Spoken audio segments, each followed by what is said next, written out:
देखिए, प्रधानमंत्री नरेंद्र मोदी जी जो चीन को लाल आंख दिखा रहे थे, जो पाकिस्तान को नस्ते नाबूद करने की बात कर रहे थे, आज 25-26 लोगों की निर्मम हत्या कर दी गई है, निर्दोष लोगों की हत्या कर दी है। मोदी जी कह रहे थे कि धारा 370 हटा दी गई है। आप जाइए कश्मीर में जाकर रहिए। मैं पूछती हूँ, गृह मंत्री अमित शाह जी वहाँ घर लेकर रहेंगे? आज जो 27 लोगों की हत्या हुई है, क्या उसके बाद कोई कश्मीर जाएगा? मैं तो नहीं जाऊंगी। मुझे अपनी सुरक्षा की टेंशन है, क्योंकि मेरे पास कंगना रनावत की तरह Z+ सिक्योरिटी नहीं है, मेरे पास बाबा रामदेव की तरह Z+ सिक्योरिटी नहीं है, मेरे पास नरेंद्र मोदी जी उनकी कैबिनेट की तरह सिक्योरिटी नहीं है। तो हम तो नहीं जाएंगे तो कश्मीर कौन जाएगा? नरेंद्र मोदी जी से मैं पूछती हूँ, इतने लोगों की हत्या हो चुकी है, देश के अंदर शौक मना रहे हैं लोग, और नरेंद्र मोदी जी बैठकर बिहार के अंदर चुनावी रैली करें।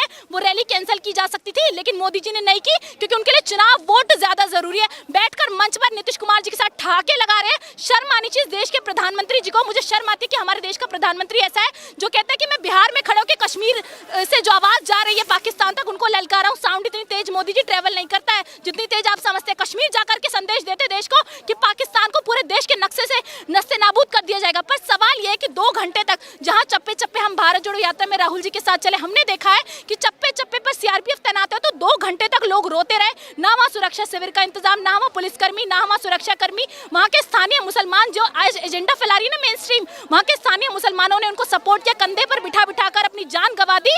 तो ये क्यों पूछा, ये कह रहे हैं धर्म पूछकर क्यों मारा गया? मैं बताती हूँ इसलिए मारा गया क्योंकि देश के अंदर धर्म की राजनीति चल रही है। आपको समझने की जरूरत है कि देश में धार्मिक उन्माद फैलाने के लिए काम किया गया है। इसलिए आज हिंदू मुस्लिम को एकजुट होकर के पाकिस्तान से लड़ने की जरूरत है, देश में लड़ने की जरूरत नहीं है। मैं पूछती हूँ, इंटेलिजेंस एजेंसीज क्या कर रही थी? गृह मंत्री अमित शाह जी क्या कर रहे थे? डिफेंस मिनिस्टर क्या कर रहे थे? 26-27 लोगों की मौत के बाद आप वहाँ शोक व्यक्त करने जाते हैं, तो मुझे नहीं लगता कि आप होम मिनिस्ट्री के पद पर रहने के लायक है। हमारे 27 लोग तो चले गए ना, 26 लोग तो चले गए, लेकिन गृह मंत्री अमित शाह जी वहाँ पर जाकर शोक व्यक्त कर रहे हैं। तो मोदी जी और गृह मंत्री अमित शाह जी का यही एजेंडा, आधी जगह पर वो जाते नहीं, और जहाँ जाते हैं वहाँ राजनीति के लिए जाते हैं। बताइए, अमित शाह कहते थे 370 खत्म हो जाएगा, आतंकवाद खत्म हो जाएगा, नोटबंदी से आतंकवाद खत्म हो जाएगा। कांग्रेस के समय जगह जगह बम ब्लास्ट होते थे। हमारी सरकार आई है, पाकिस्तान की हिम्मत नहीं होती कि ऐसा कोई हमला कर पाए। अब इसके बाद कोई शब्द जवाब नहीं निकल रहा। देखिए, पुलवामा हमले के बाद अगर इन सपेरों को बंद कर दिया जाता ना, तो आज इतनी हिम्मत नहीं होती। मुझे लगता है कि पहलगांव जो हुआ है वो सिर्फ उन्हें पता है कि सुरक्षा में बड़ी चूक है।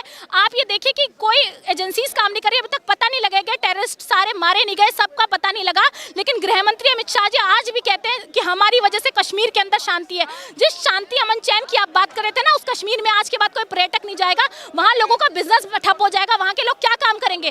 तो कश्मीर एक सबसे सेंसिटिव जगह है जहाँ पर पुलिस बल ना मौजूद होना सबसे बड़ा फेलियर है सरकार। शाह की विफलता मान रही हैं आप जो हुआ? बिल्कुल, होम मिनिस्ट्री रिस्पॉन्सिबल है इसके लिए। आज किरण रिजिजू रिस्पॉन्सिबिलिटी ले रहे हैं, पर 27 लोगों की जिनकी मौतें हो गई, उनके परिवार के प्रति संवेदना कहाँ है? आप रैली में बिजी है ना, वो हिंदू थे, सरकार कह रही है, बीजेपी वाले कह रहे हैं कि हम बदला लेंगे। अगर वो हिंदू थे तो वो हिंदू बचने चाहिए थे। आप कहते हैं ना कि देश में हिंदू खतरे में है, तो वो 27-26 हिंदू क्यों नहीं बचाएगा नरेंद्र मोदी जी से? उनके मरने के बाद आप क्यों शौक व्यक्त कर रहे हैं? आप ये बताइए कि आपकी पुलिस कहाँ थी, आपकी होम मिनिस्ट्री, पूरी डिफेंस मिनिस्ट्री कहाँ थी उस वक्त जब ये सब हो रहा था? 2 घंटे तक लोग चिल्लाते रहे, रोते रहे। लोग कह रहे हैं कि मोदी जी को राजनीति ज्यादा प्यारी है, देशवासी कम प्यारे हैं। पुलवामा हुआ, वोट मांगा उन्होंने। अब पहलगाम हुआ, वो बिहार की रैली से जाके वहां संबोधित कर रहे हैं। वो कश्मीर जाके भी संबोधित कर सकते थे, दिल्ली से भी कर सकते थे। देखिए, मोदी जी को राजनीति ज्यादा जरूरी है। अगर वो बिहार की रैली कैंसिल कर देते, दिल्ली से खड़े होकर भी बोल देते ना कि पाकिस्तान को नक्शे से हटा दिया जाएगा, पाकिस्तान के साथ ये कर दिया जाएगा, लेकिन मोदी जी के लिए रैली, राजनीति, वोट, ये सबसे ऊपर है।